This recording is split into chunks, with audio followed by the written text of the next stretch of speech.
Now that we understand the four quantum numbers, let's get some more practice using the quantum numbers and thinking about the first four shells, or the first four energy levels.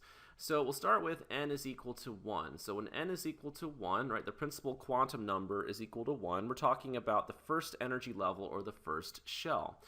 The angular momentum quantum number depends upon the principal quantum number. And so when n is equal to 1, let's think about the allowed values for L. So L goes from 0, 1, and all the way up to n minus 1. Well, n minus 1, if n is equal to 1, n minus 1, 1 minus 1 is equal to 0. And so that's the only allowed value for the angular momentum quantum number. And we know L is equal to 0 refers to an s orbital. So we're talking about an s orbital here. All right, the next quantum number is the magnetic quantum number, right? So ML. So the magnetic quantum number depends on the angular momentum quantum number, and it goes from negative L to positive L. So if L is equal to 0, we only get one value for the magnetic quantum number. If L is equal to 0, the only possible value we could get is 0. And remember, this tells us the orientation, and so we have only one possible orientation. We have only one s orbital. Right, so there's an s orbital, and there's only one of them here. We know an s orbital is shaped like a sphere, right? So remember, an orbital is the region where you're most likely to find an electron here.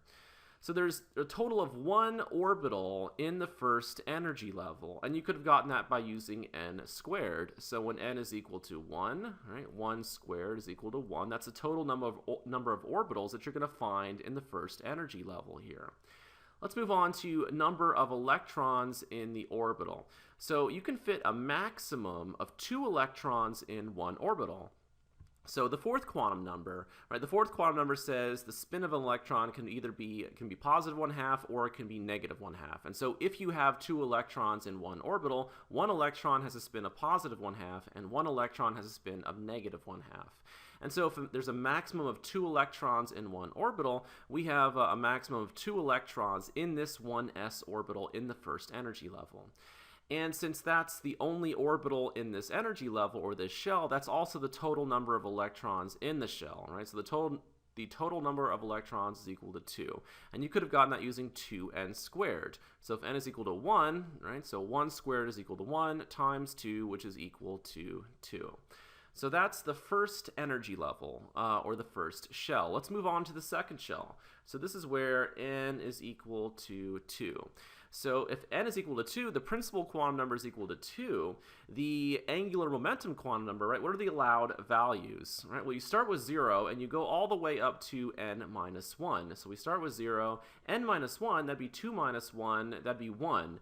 So we go from 0, and then we go to 1, and then we have to stop. So we have only 2 allowed values for the angular momentum quantum number, right? So if you have a n equal to 2, you get 2 allowed values here. We already talked about what L is equal to 0 means, right? L is equal to 0 refers to an s orbital, right? And there's one s orbital. So in the second energy level, there's another s orbital. This is different from the s orbital in the first energy level that we just talked about. So there's another s orbital here. It too is shaped like a sphere.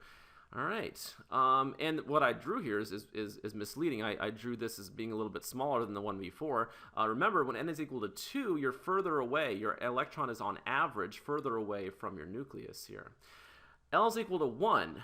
Right, so if L is equal to 1, what are the allowed values for the magnetic quantum number? So remember, the magnetic quantum number is it goes from negative L to positive L. So negative L would be negative 1, right? And then we include 0, and then we go to positive 1. So there are 3 possible values for the magnetic quantum number: 1, 2, 3. The magnetic quantum number told us the orientation, so there are 3 different orientations. Right? And we talked about L is equal to 1 is referring to a p orbital, which is shaped like a dumbbell. So we have 3 different orientations. We have 3 different p orbitals in the second energy level, right? One of them goes along the x-axis, one of them the y, and one of them the z. So we talked about this in the previous video. All right, so a total of 3 p orbitals here. So how many orbitals are there in the second energy level? Well, we have 1 s orbital and 3 p orbitals. So 1 plus 3 gives us 4. We could have done this math, right? N squared. So 2 is n squared, which gives us 4. All right, let's do electrons now. So for let's go back to the s orbital here. Remember, there's one orbital, so we can fit a maximum of 2 electrons in one orbital. For the p orbitals, we have 3 p orbitals. So if each p orbital is holding a maximum of 2 electrons, 3 times 2 gives us 6. So we have a total of 8 electrons in the second energy level. So 8 electrons, and we can get that from 2n squared again, right? Because if n is equal to 2, right, square that and you get 4, multiply that by 2 and you get 8.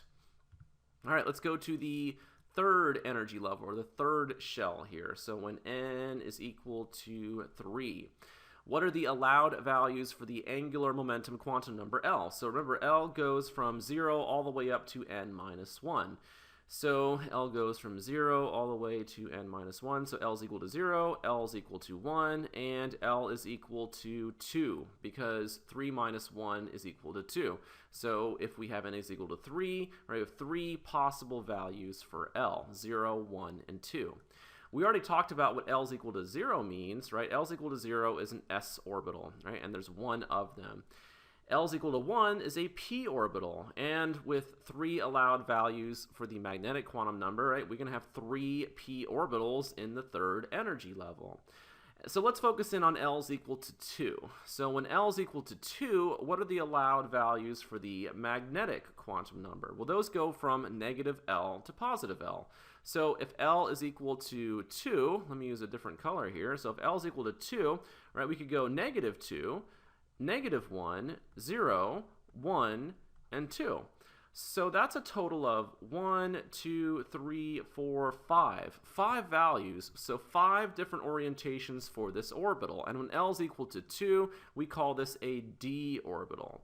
So 5 different orientations, so 5 d orbitals. So I'm going to write a 5 here. So the total number of orbitals that we have in this energy level, right, that'd be 1 plus 3 plus 5, and so that's 9, which we could have gotten from 3 squared, right? So the total number of orbitals is equal to n squared. If n is equal to 3, 3 squared gives us 9. All right, how many electrons can we fit in each one of those orbitals? Well, let me once again use different color. So the s orbital, we have one of those, so we could fit a maximum of 2 electrons into that s orbital. For the p orbitals in the third energy level, we have 3 of them, so each one of those orbitals could fit a maximum of 2. So 3 times 2 gives us 6. And then we go to the d orbitals. All right, so 5 d orbitals, each one can hold a maximum of 2 electrons, so 5 times 2 gives us 10. So what's the total number of electrons that we can fit in this third shell here? So that'd be 2 plus 6 plus 10, that's 18. All right, and again, we could have used this little formula over here, so 2n squared. So if n is equal to 3, square that, that's 9, times 2, this gives us 18. All right, let's do one more, and before I do that, we already talked about the shape of an s orbital. We talked about the shape of a p orbital. When you get into things like d orbitals, you start to get a little bit complicated, and it's a little bit tricky for me to draw. So I'm not going to attempt to draw all the d orbitals in the 5 different orientations. So let's just move on to n is equal to 4. All right, and so let's I went ahead and rewrote what we were going for here. All right, so we're going to go for n. So we're going for n is equal to 4 now. N is equal to 4.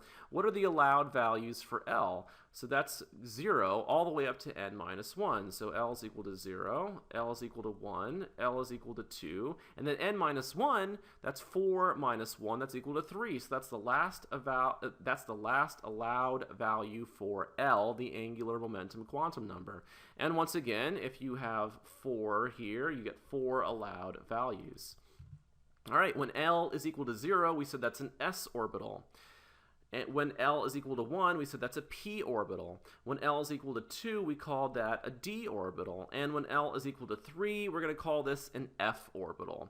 And SP, D, and F come from old nomenclature used in atomic spectroscopy, and so it's not really used anymore. But like the S, I think used to stand for sharp, and so that's where your letters come from here. We use them to think about the orbitals and the different shapes here. So an s orbital shaped like a sphere, we know we have one of those. P orbitals shaped like a dumbbell, we know we have 3 of those. D orbitals, we just talked about the fact that we have 5 of them, right? So 5 different possible values here for the magnetic quantum number. So we have 5 d orbitals in the 4th energy level. And then finally F, right? So an F orbital, when L is equal to 3, what are the allowed values for the magnetic quantum numbers? So ML. So what are the allowed values? Well, they go from negative L to positive L. Right? So if L is equal to 3, let me use a different color. If L is equal to 3, right, we could get negative 3, negative 2, negative 1, 0, 1, 2, and 3.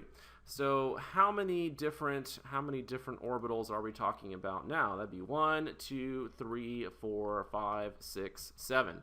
So 7 F orbitals. All right, in the 4th energy level. All right, maximum number of electrons in the orbital. All right, we have only one. Let me use, what color should I use here? Let's use magenta. So I have one s orbital, right? Maximum 2 electrons, so 2 electrons here. 3 p orbitals, 2 times 3 is 6. 5 d orbitals in the 4th shell or the 4th energy level, so 5 times 2 gives us 10. And then we just talked about F orbitals, which would be way too difficult for me to draw. So you can get some nice pictures of F orbitals online or in your textbook here. So if we have 7 F orbitals, right, 7 times 2 gives us a total of 14. So we could have a maximum of 14 electrons in the F orbitals. All right, what's that total, right? So we add all those up. So 2 plus 6 plus 10 plus 14. Right, that's 32. So there's 32 electrons in the 4th shell, in the 4th energy level. And once again, we could have used our formula here. So 2n squared. So when n is equal to 4, right, we square that and we get 16. Multiply that by 2 and we get 32. And so hopefully this gives you some experience playing with the quantum numbers. So you have to be this is a very useful exercise. So just sit down and think about how the quantum numbers depend on each other, right? So L depends on n, and ML, right, the magnetic quantum number depends on this. And so it's going to allow you to understand the periodic table and electron configurations.